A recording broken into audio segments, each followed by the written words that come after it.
Europe 1.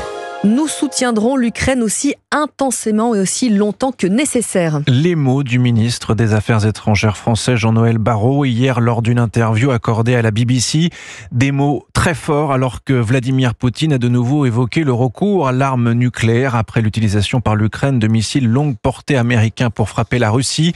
Le chef du Kremlin dit aussi que le conflit prend à présent un caractère mondial. Mais hier, Jean-Noël Barrot a donc au cours de son entretien à la BBC indiqué qu'il n'existait pas de ligne rouge en matière de soutien à Kiev.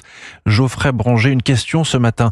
Quel message veut faire passer le chef de la diplomatie française ? Eh bien très concrètement, dans cette interview, Jean-Noël Barrot explique que la France autorise à son tour l'Ukraine à utiliser ses missiles longue portée contre la Russie, dans une logique, je le cite, de légitime défense. Un alignement stratégique et diplomatique pour David Rigoulet-Rose, chercheur associé à l'IRIS, spécialiste des questions internationales. La France se met dans une position similaire aux alliés qui ont autorisé effectivement l'usage des armes à longue portée. C'était une des limites qui avait été fixée jusqu'à présent et qui vient d'être levée. Face à cette évolution de l'armement ukrainien, Moscou durcit le ton, menaçant l'Occident d'un conflit nucléaire.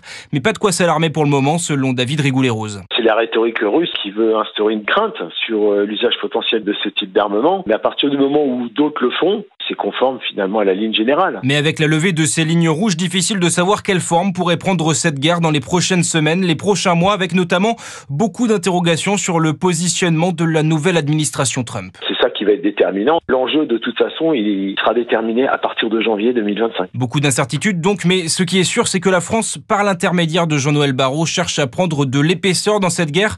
Dans son interview à la BBC, le chef de la diplomatie française réaffirme d'ailleurs la possibilité d'envoyer des troupes terrestres en Ukraine. Geoffrey Branger.